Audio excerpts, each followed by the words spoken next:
Okay, guys, it's time for our next guest, and our next guest is a guy that, like, his tool is probably used really often by a lot of you guys. And for those that don't know which tool is, maybe Troy can tell you, and it's really awesome. So here is Troy. Hey, Troy, how are you? Hey, Lazar. Doing great, man. How are you? Pretty well, pretty well. I think, yeah. Our 10th hour started since all our live right. stream, yeah. So yeah, it's crazy. It's probably the craziest thing that we ever did. And you know what's the funny part? We never did any kind of live streaming, like even for like 5 minutes. You dove in, man. So 0 to 48. I mean, that's intense. straight away, like go to 48 and like bam. So let's see what's going to happen. And like, you know what's the funny part? Like we started and we streamed from Belgrade, Serbia, and like when we started, it was like 9 a.m.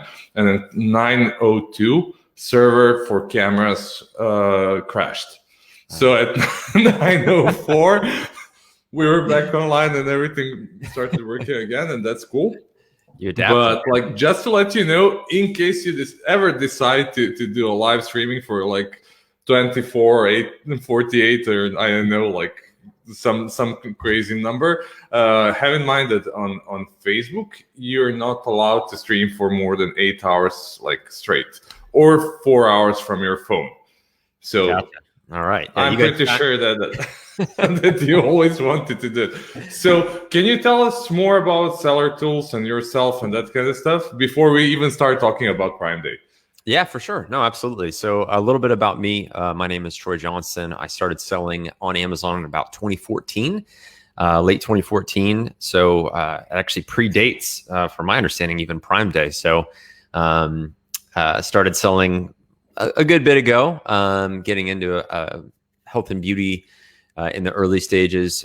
Have sold in a few other categories. Moved on from selling off a flagship brand to consulting and advising for Amazon brands, many with a pretty substantial presence on Amazon, and then got connected through my network to the team that is now Seller.tools. We're a team of sellers that were looking for solutions that we wanted in our own businesses, which has really been great for us as a philosophy and a vision of what do we actually want and need to really cut through and make sure we have a competitive advantage on Amazon. But yeah, and then that brings me to Seller.tools, and we do a lot of things. We're more often not known for a lot of the things we do with ManyChat, automating ranking, reviews, list building, some of those kind of higher value activities. But then we also have developed really cool things with keyword research, keyword tracking, listing optimization, PPC, product research, competitive analysis, alerts. So we really cover a wide gamut. And again, we really just focus on trying to automate things. How can you keep a pretty lean operation as a seller and let tools do most of the heavy lifting for you? That's definitely like good concept, and I'm pretty sure that like people that like didn't know. I intentionally ask you about like all the stuff that you're doing because I'm pretty sure that people know mostly about ManyChat tool, and like from my perspective, it's a pretty subjective thing. That's why I ask basically. And like you mentioned that you know Amazon before there was Prime Day, and I googled this morning about like fun facts about Prime Day and so on, and I read that it was founded on 20th anniversary, like to celebrate the birthday of Amazon, and it was 5 years ago, only 5 years ago, and like what happened in 5 years, it's absolutely crazy on Amazon. Like I started working on Amazon around 5 years ago, and like when we started with PPC that back then, they didn't have negative keywords, or like it was basically like I used to like to say like that Amazon is Google's retarded brother, but like younger one. But like today it's like a serious like interface. Like you need to know your stuff. Like when you're doing it there, when you're working there. Like when you ask like older sellers that are selling like for a couple of years, just like you, like they would say, they would always say like back in the day, like whatever I did, like it would make some money for me, and like it's not the same thing anymore.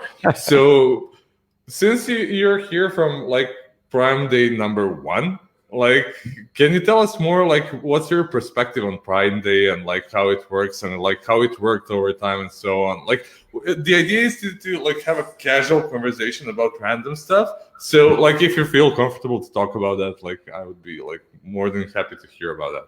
Yeah, no, it's true. I think 4 or 5 years doesn't sound like a long time, but in Amazon years, you're sort of an old timer. And we are either hear from or are guilty of saying like, oh, when it was this way back then and so different. And in many ways, it was for a number of reasons, right? We think about, I mean, even knowing that I started selling before Prime Day, feels like it's been around forever, right? It just feels like, oh, Prime Day and Amazon, like these major days, that they really hype up and then build up to welcome a lot of deals, discounts, savings. It just seems like it's always been around, but it's really evolved. I think with your familiarity with ad types and PPC on Amazon, your footprint on Amazon, it's so varied now, and sellers have so much control over how they can diversify that footprint through ad types, through media rich, now with videos, video on mobile, Amazon Live posts. You've got all of these different ways that when somebody may shop on Prime Day and may not be a regular Amazon shopper, or they may elevate some of their activity and be more, deal seeking or increase their shopping activities.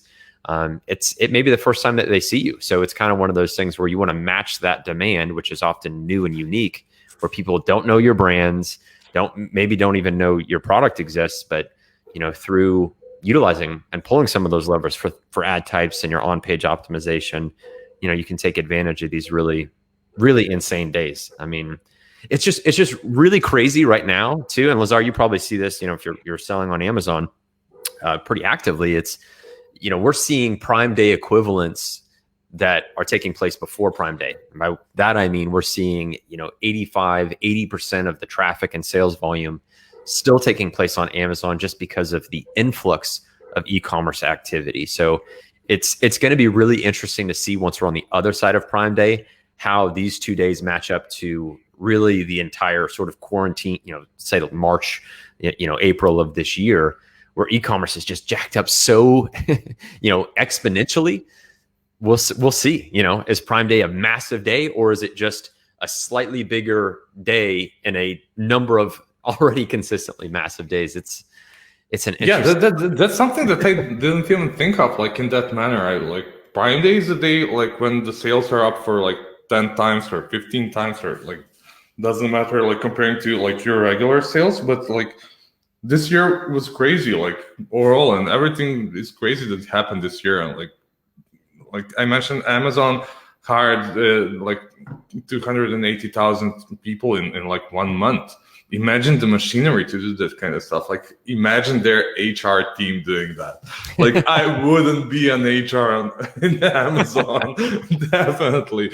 It's so challenging, but like definitely as you mentioned, like, is this Prime Day going to be like even bigger comparing to other days during this year? But because like we already thought like that everything that can be done in e-commerce is already done. Like internet is introduced to everybody. Everybody's like used to buying online, and still this year, because like you're not able to go to a regular store, you end up buying even more online. And like, to be honest, I'm in Belgrade, Serbia, and like we do have deliveries and that kind of stuff, but like US like made it to a like completely different level. Like most of the stuff that I ordered like came to me in like 30 minutes or so. Like even I bought an iPhone and it came like in 30 minutes. Like that's insane thing. And like that's something that's like Amazon and all the big guys that are platforms online, they got basically a push to create new stuff, to speed up all their researches, to speed up everything. So it's speeding up and making everything more like user friendly, more user oriented. And I don't know if people are buying more impulsively now or not. I'm pretty sure that they have problems, for example, because like Corona and all of that stuff did a lot of bad things when it comes to economy and so on. Like people are maybe scared for their jobs and so on. But on the other hand, everything is in front of you, and you can like go online and like search like what am I going to buy next. So Right. that's like completely crazy thing that is going on. So can you tell me like how you guys prepared for Prime Day? Like, would you be able to share that kind of stuff with people? Because like we had like a couple of guests and like they had different ideas about like how to prepare. Like some of them wanted to increase everything, like bids, budgets, so on, like fill the warehouse with products and so on. The others, like including me, say like keep the bids at the same level but increase the budgets and so on. Like what's the like not PPC wise but overall wise, like what is the strategy that you would recommend for Prime Day? Yeah, I mean, if you have the lead time, and I feel like Prime Day kind of crept up on us pretty quick. Obviously, there wasn't a lot of time, from my perspective, that Amazon said, "Okay, Prime Day's here," and you have all of this time to build out, whether it's additional branded assets or do additional keyword research, kind of re-optimize your listings. Again, we saw that pretty steadily, and is a good course of action is to kind of get a snapshot of your keyword performance prior to Prime Day, to where if you need to re-optimize your listing or review your PPC campaign structures. I mean, for me, I like more of it, what you refer to kind of like an ad boost alongside the days, to where instead of running too much activity prior to, unless you need that ranking benefit, obviously you can pull other levers like ManyChat, run ranking campaigns, running some of that external traffic first and foremost prior to Prime Day. But it really emphasizes that organization, to where if you're running something like an ad boost, you have a segmented campaign of maybe your most important keywords, maybe underperforming keywords that you want to see have success during Prime Day, is increasing that budget, making sure that you have the spend behind it, knowing that it's going to need to be aggressive. And usually if you follow what I've championed in the past of being okay of running break even PPC, is really welcoming that overspend, but segmenting those campaigns to where you're not paying astronomical for your budget for your PPC, but you're really segmenting those keywords that can get you the more visibility, understanding you're going to welcome a good amount of cold traffic, to take kind of a digital marketing phrase, because you just have this influx of buying activity, customers coming in just because it's Prime Day. They may not have as strong purchase intent, but they're maybe opportunistic based on that deal, based on the sale, based on the new little Prime Day badge that they've got for each respective category. So some of it is general due diligence. It's making sure that you've got your keywords lined up, your performance, your optimization is lined up, and that your organization on the paid side really allows you to then ramp things up.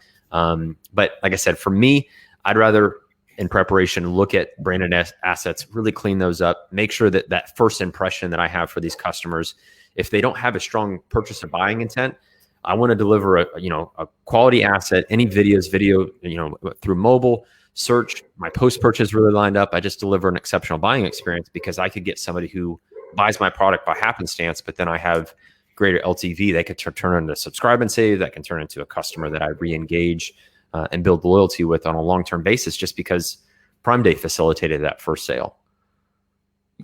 That makes a lot of sense. Like everything that you mentioned, like, absolutely agree on that one.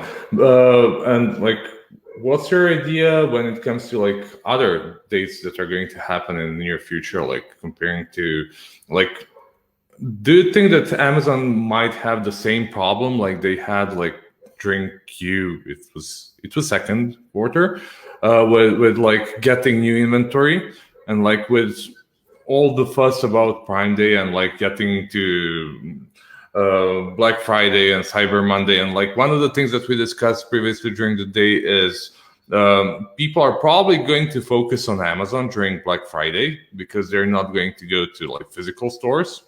Mm-hmm. That's going to like or Helm Amazon even more. And like that's like it's for Amazon. Like I'm pretty sure that Jeff is like super cool with everything like there and making more and more money, and that's awesome. But it's more and more challenging for him and like Amazon obviously to and like his team to make everything working properly. So like, do you think that sellers are going to have the same issues, and like how do you think that they should prepare in the near future, and like how, for example, if they wanted to use seller tools, what to do with seller tools in the next period? Yeah, I know. I mean, I'm running into this myself in terms of bringing new brands online. It's one of those, the 200 unit limitation, getting the sales velocity moving through what we've seen about 50 units, meeting that threshold to where it opens it up for Amazon. So, I mean, it really reinforces engaging with your suppliers, having that line of communication, and setting that expectation. Again, I know this because we're bringing some brands online too, but it really reinforces that, keeping communication high, really endearing yourself to suppliers. Whether it's you fall into the queue and everybody's running into that, or you can really build a relationship, think further ahead. Can you incentivize prioritization, make sure that you're aligned, and really be able to speak to some of these things like an expert, letting your suppliers know, hey, there's good reason for you to be treated uniquely. If they, let's say, you've got your first run, but you can only send in that 200, but then you need to be ready for the next, 800 as your first 1,000. Like I said, we're all running it. That's something that sellers at all levels are running into. So it's kind of logistical excellence, and a really great opportunity to build those relationships with your partners. Because the truth of the matter is, coming into Q1, I don't see how all of a sudden Amazon manages less. The load will remain constant, the expectations will remain constant, and that again shows up to the end customer.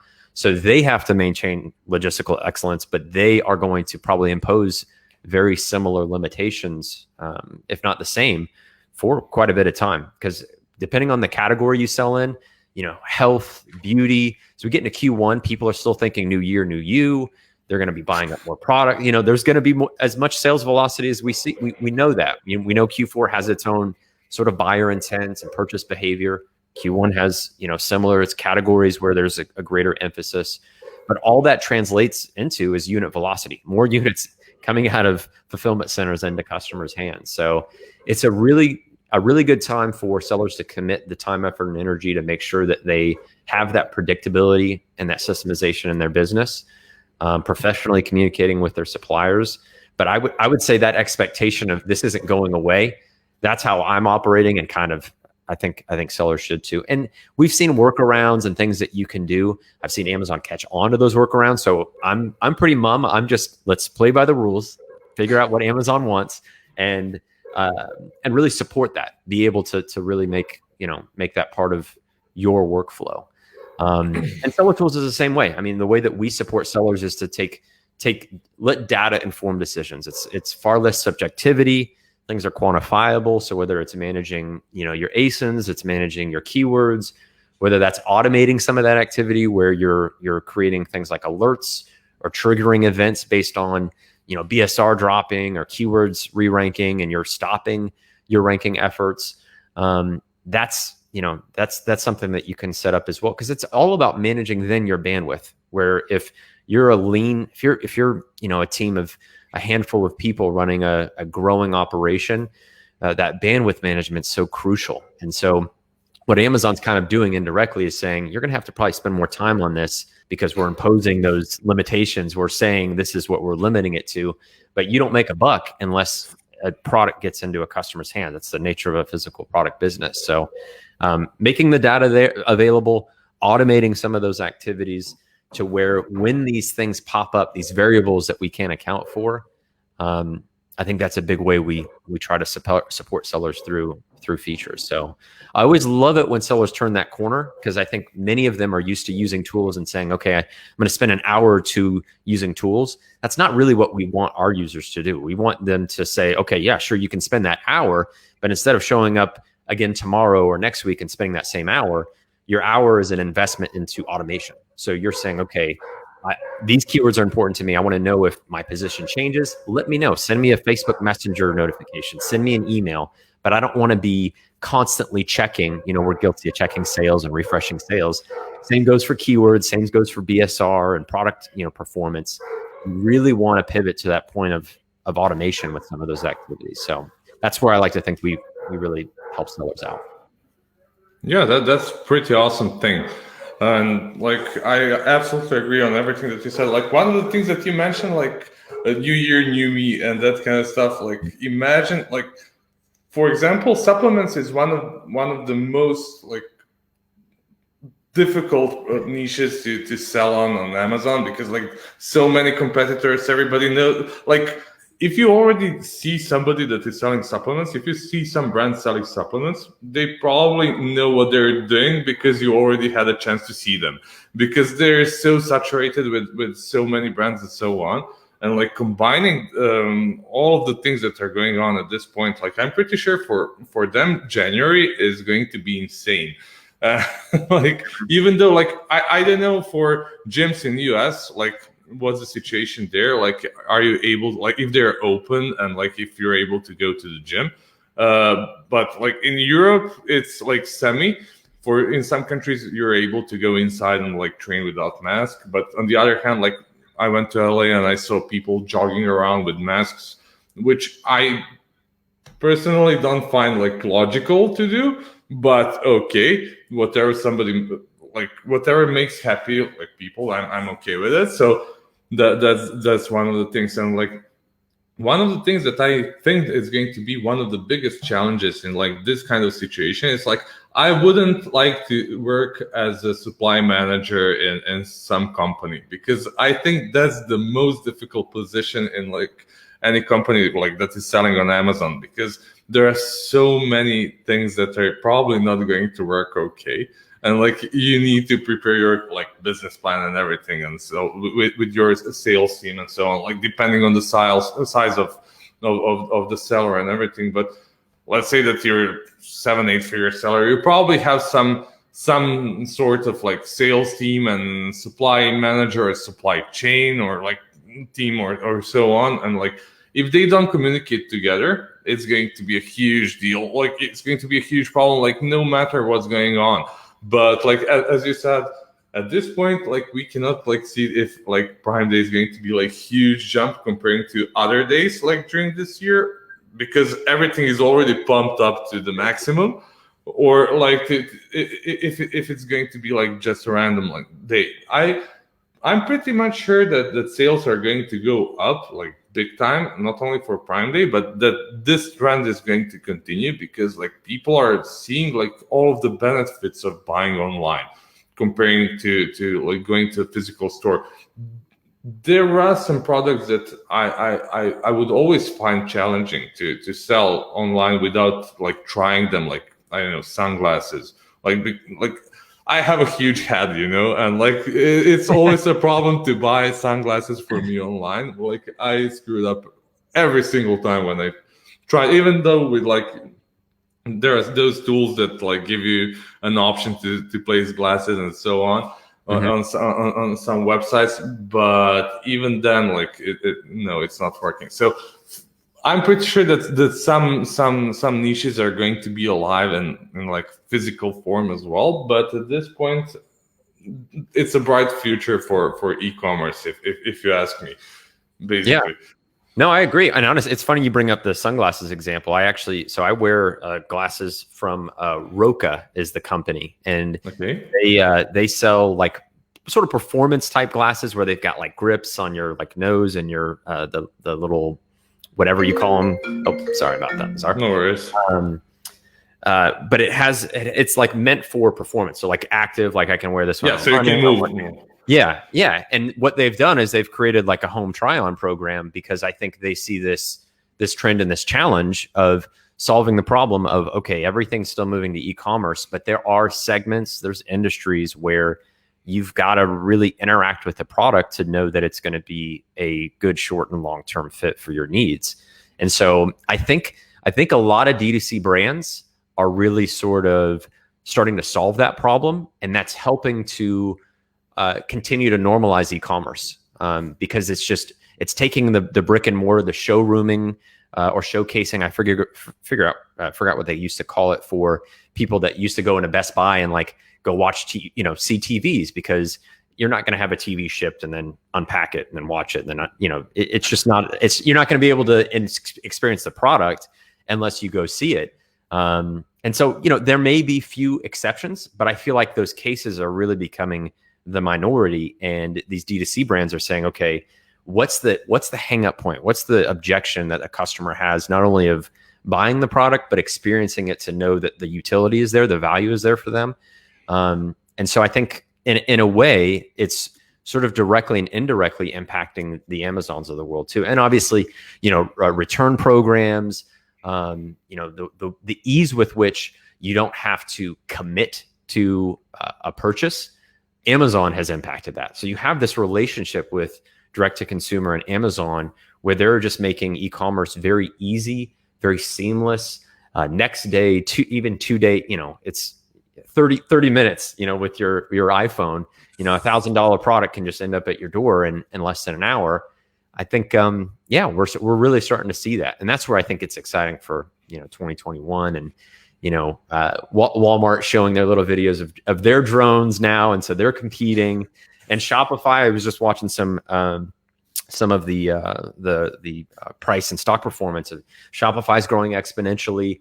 So you have all of these boats rising for e-commerce, and I think for a seller, you've got to look around and say it's a great time to be in this space. I mean, it really. Definitely.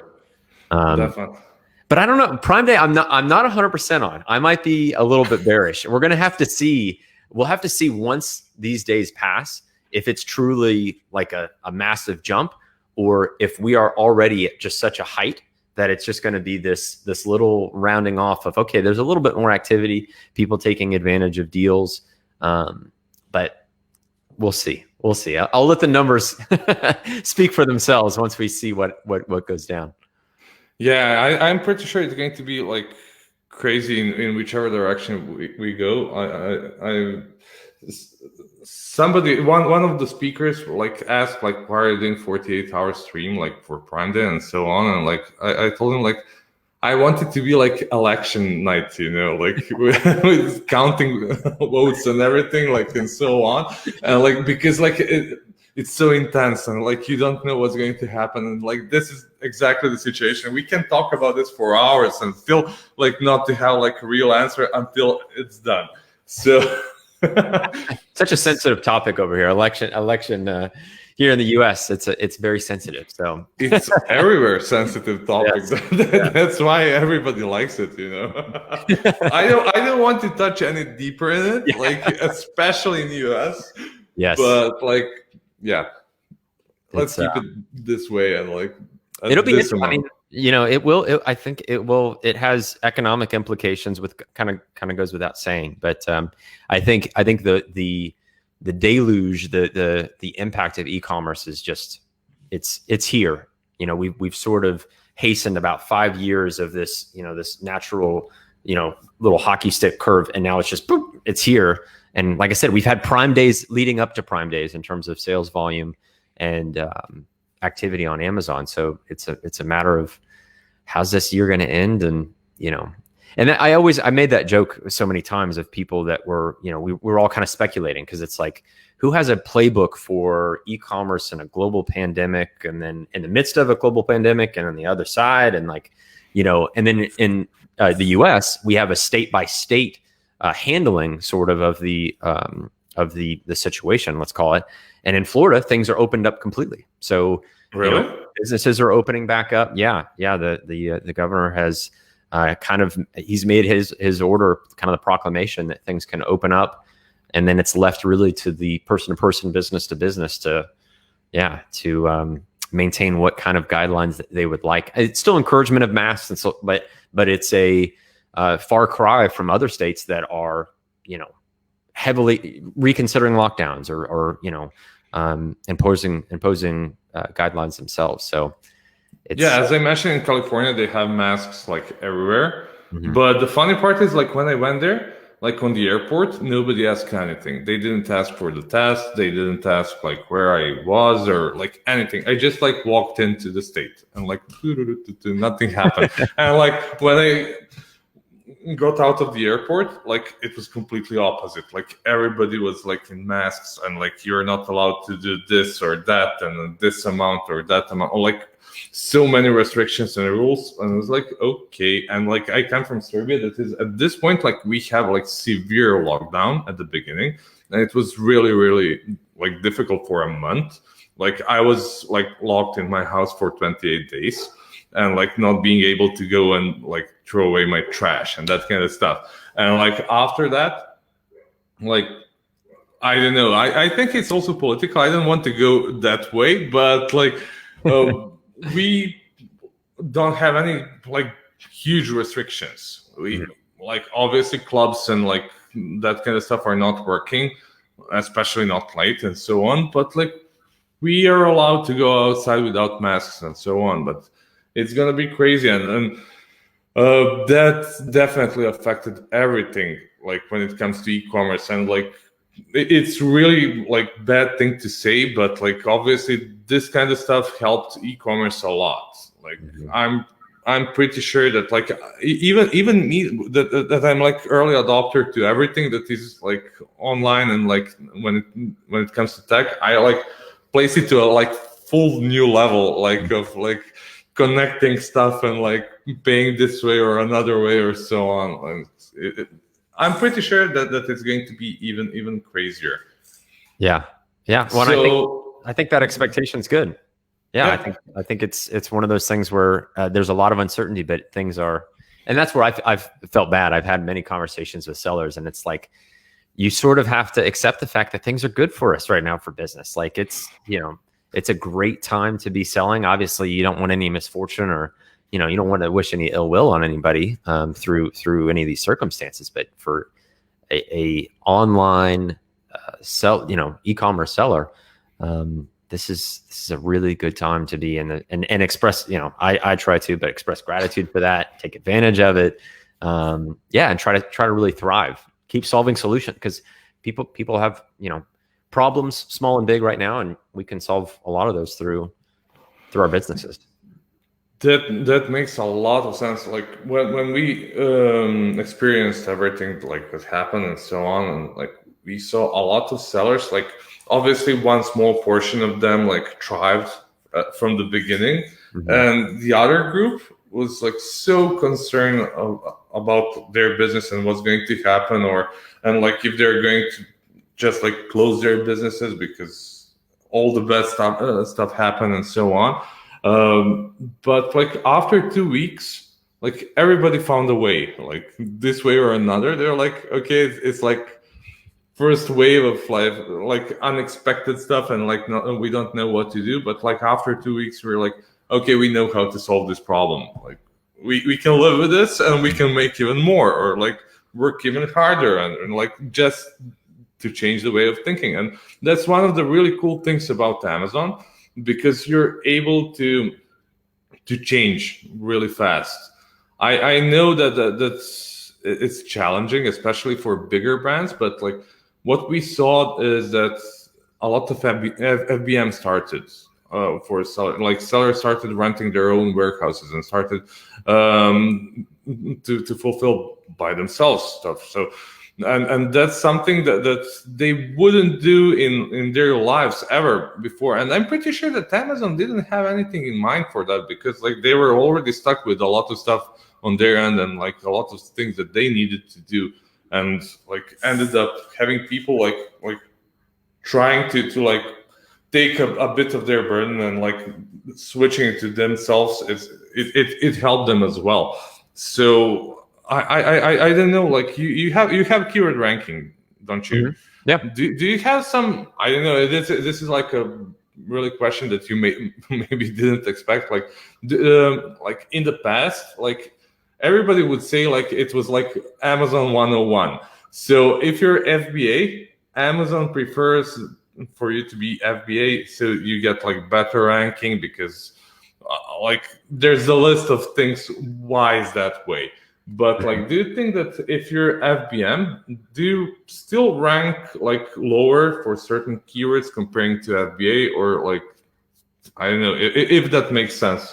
Yeah, no, it's honestly, it's really funny you asked this, because right before I joined you, I was looking at reports that FBM listings were actually in some cases outperforming FBA. Because you're right, the rule of thumb was FBA makes sense. It's, you pay the Amazon fees, they facilitate all the logistics, the delivery. I think in some ways that's changed. I don't have any kind of macro trends to really validate that, but anecdotally, what I was seeing is that in the midst of this Prime Day, that people were seeing FBM in some cases outperform it. So it may be something worth kind of digging into to see if there's maybe a case study that we could kind of create. But I'd be curious to really validate that, because that's something we always worked off of. FBA was really advantageous. But I know we helped many sellers move to. We had a few partners, fulfillment partners, and for the first time they were setting up their FBM and owning that. It was really a good time I think it was a reminder of having that insurance, that safety valve.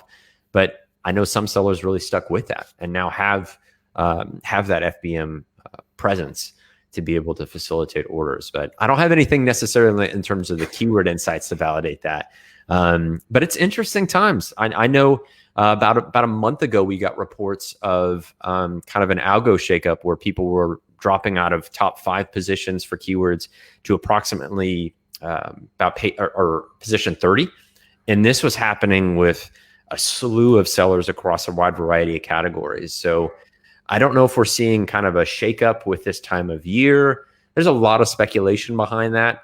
But that's what's really tricky, is to be able to have enough insightful data that covers a wide segment of categories to really validate some of those things.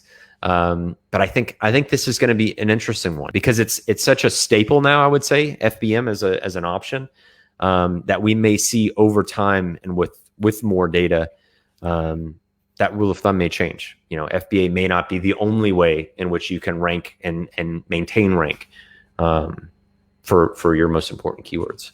At least for now. At least for now, yes. Yeah. Time and date stamp this. I tell you, you've been selling long enough too, Lazar. I mean, it's with Amazon, it could be at least a year-to-year thing, but it's also sometimes a month-to-month thing where things can absolutely change. We see what impacts rank. It can literally be the polar opposite in 6 months' time, where for a longest time we were encouraging high sales velocity, sales spikes were ranking keywords so easily. That stopped suddenly, and then we saw slow and steady drip was ranking and working easily. And those are literally the exact opposite. So the algorithm, what Amazon rewards, can truly change on a dime. And that's where we have to crowdsource those insights. Yes, we do use data on the seller tool side, but same goes for that individual seller. When you start seeing some of the things that you do that may become your sort of your default setting, when you start seeing some of those changes, staying tapped into your keyword performance, monitoring any changes, that may be an indication that that sudden Amazon change has crept up on you. I also feel that they're going to speed up those changes to make them like more frequent. Like when it comes to PPC, this year was insane. Like during this year, they introduced so many new things, so many new features, and I'm pretty sure that algorithm also like is learning, and they're making it more sophisticated over time. And like that's something that like there is no set and forget thing anymore on Amazon, definitely. So and like I like when I go to Facebook or like on the internet, wherever, like when you see like a passive income from Amazon. Where do you find that? That's one of the biggest lies that you can find about Amazon. Like it's a full-time job, and it's a really exhausting one, but it's also rewarding. But you need to know what you're doing there, and like you need to give yourself to it. Yeah. No, it's absolutely true. I mean, when you're building this type of business, I think applying systems thinking and trying to run it efficiently is really important. And that's even where we have to be careful when we use the word automation, because I know that there have been businesses rooted in that where it's hands off and you're entrusting other people to run the business. And what we strive to achieve is hyper efficient businesses where there's greater amount of predictability, there's systems thinking applied, it's data driven, to where there's not as much bandwidth or subjective implementation that's involved. So, and that shows up with what we do with ManyChat too, when we're thinking about the algorithm, is how can we give Amazon as organic a buying experience as we can achieve, and let the tool, in this case ManyChat, with how we integrate with it, let it just do all the heavy lifting, where it takes a customer on the journey, where it clarifies the offer that is available to them. Maybe we take them through a social media channel, so then we get that external traffic before we drive that traffic to our product detail page. And so Amazon sees, okay, this customer ended up on YouTube, watched your video, clicked the link, or use search, find, buy. Maybe in our ManyChat flow, we ask them to share their favorite review, so then they're spending time on our product detail page. That looks great and organic from Amazon's perspective. And those are the types of things that we do. And like I said, the tools really do the heavy lifting. I'm not typing in and telling the customer, you should do this, or the offer is that. We have it built out. We've done the legwork on the front end. And then the customer goes through that journey. We're always there to help them or have the bandwidth to assist. But the ranking is done for us. The review request is done for us. Obviously, by the nature of engaging that customer, we build our list. And then it's a snowball, because then we can create lookalike audiences. We can re-engage them for loyalty programs. We can, incentivize subscribe and save, and say, hey, here's a $5 gift card. Go sign up for our subscribe and save and increase our lifetime value. But that's all the fun stuff that we can do on the ManyChat side. But yeah, those are the things that you want to be thinking about, because to your point, I could see that as well, where we've seen these chunks of time where the algorithm has changed and it's made impacts to sellers, and they could just hasten that, and all of a sudden a number of the strategies you see being not as effective or ineffective. But it's a lot. I mean, on the PPC, you're totally right. The PPC side, the variety of ad types, the reporting changes. I feel like every week I see a new report that Amazon provides with a new ad type, that then you need to analyze those results and make informed decisions. And it's a lot. It's really a lot. So I know for first time business owners that are getting into this space and they see PPC, they're like, they see all of that they can do. Should they do it all? That's probably the biggest question. But then they get to work with people like you, that take them through that minefield and, get a subject matter expert in that area to where they're still thriving with the diversity of options they have in PPC, I like in the past, I was absolutely sure that Amazon never wanted to make it that complicated. So they would make regular sellers to become scared of PPC.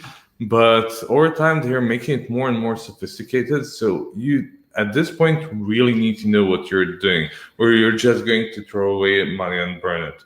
So it's becoming more and more complex and more difficult. And as you said, every week when we log in to the accounts, at least there's a new button or a new metric or something new, a new column somewhere. And that's good. That's definitely good. And I hope to see even more complex stuff in the future that are going to be good for refining customers and so on, giving us ability to go through audiences and so on, more like Google or Facebook. But at this point, it's going pretty well and it's going in the right direction, definitely. And I like the idea of merging all of the platforms together.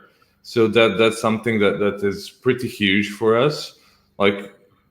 As I mentioned earlier today, imagine working on 5 different platforms that you used to have, Vendor and Seller Central and AMS and attribution and DSP and multiple it by the amount of countries that you're selling on, and you have a guy in your team and can you please check all of them and work on all of them today, and